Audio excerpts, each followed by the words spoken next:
Hi, my name is Jennifer Frost Moreno, And hi, my name is Natalie Godiñez. and we are the artists for this year's Words Alive Art and Lit exhibit.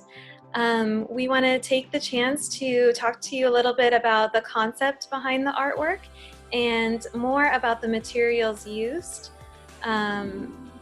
in this project. So the concept of this exhibit is behind the words, "The future is us."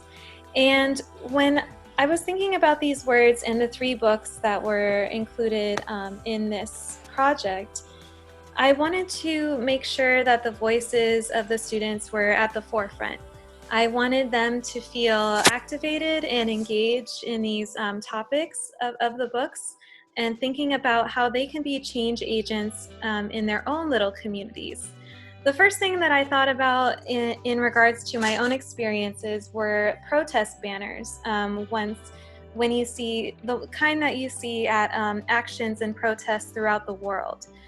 Protest banners are huge pieces of fabric with big words on them that are meant to represent the issue at hand and typically what is desired from the protesters, what is needed and wanted at that time.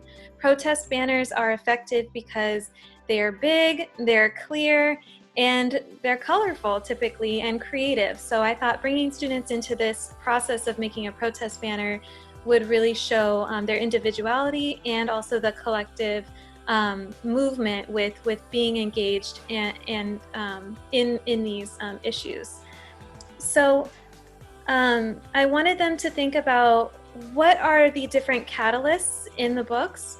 What are these moments where they are provoked to change their thoughts on these issues?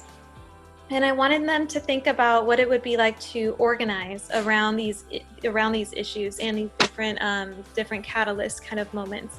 And then thirdly, to take action, participate in activism. And lastly, to create a community around voicing your opinion and creating change. So now Natalie is going to talk to us a little bit about the materials that we use, specifically relief printing. Yeah, so just like Jen mentioned, we were talking about just like different ways of creating art that was used to create change or like to protest. And what the medium that we ended up choosing is relief printmaking because it's easy to be reproduced. And relief printmaking is a process in which you make an image on a plate. So it can be made on wood, linoleum, and then we used actually styrofoam because it's easy for the students to carve. And then you carve an image or like words into it, and then you print it onto another surface. So all the students made their own like little posters and talking about different topics that they connected with related to being a change agent. And all of these were printed on fabric because we wanted to have that same feeling of having a banner. So we decided that it was best to print them on fabric so then we can put them together to create a large banner, which Jen can talk more about. Yes, so in the exhibit, you'll see these large banners being hung from the ceiling. And the banners have the students work on the edges of them with distinct phrases and action words in the center of them to kind of emote what was being felt in the classrooms with these difficult conversations about creating change and being change agents and activists. I think that relief printing is a really good process for allowing the students to leave their mark. And so also on each student's work, you'll see a thumbprint, and some of them left their initials as well. So look out for that when you look closely at the banners.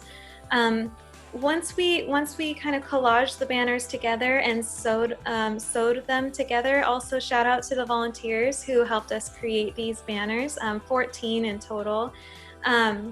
And also part of that process of making the banners was Natalie made each word individually with a unique print. And she's going to share with us a little bit about how she created these really unique prints on the words in the center of the banners. So each class has like a different word that it's highlighted. Some of them are connected to a theme that maybe the class covered in their individual prints. Some of them are just connected to the themes that are in the books as well. So a lot of the words like equality, resist, like One Earth, because it was a lot about like environmentalism. So you'll see 14 different banners. And to print, I decided that instead of just painting the words, I was going to use a printmaking technique as well, just to kind of mirror the imagery that the students created. So I used just found materials. So that essentially means like recycled materials like cardboard, like some other just foam that I had around, just different materials, and even some stamps that I had created myself because I also do some printmaking. So I just created a bunch of textures with that. So all the words were printed inside and then like outlined so you could see the actual texture. So that's like, those are all the textures that you see inside of the words. Just wanted to connect it to the topics and to the the mediums that the students were using. Yes, exactly. And lastly, our inspiration behind this concept was creating these things quickly and responding to what's needed in the moment. And so there is a DIY kind of quality behind the banners and the prints that really resonate beautifully with this like desire to think quickly and act quickly with what we have. So Natalie used materials in her home in Los Angeles. You know, I'm sewing things here in my living room, and now we're able to be in your homes to show you this final process. And then finally, the students will be able to hang their banners in their classrooms once they are able to return to their classroom. So they're able to take home this symbol of empowerment and using their hearts to kind of speak for what they want to see, how they want to see the world in the future, which is why it's called The Future Is Us. So thank you so much for taking the time to listen to our concept and a little bit more about the materials. Thank you to the Words Alive team for making this happen, and thank you for checking out the Art and Lit exhibit for Words Alive 2020. Thank you. Thank you. Thank you so much.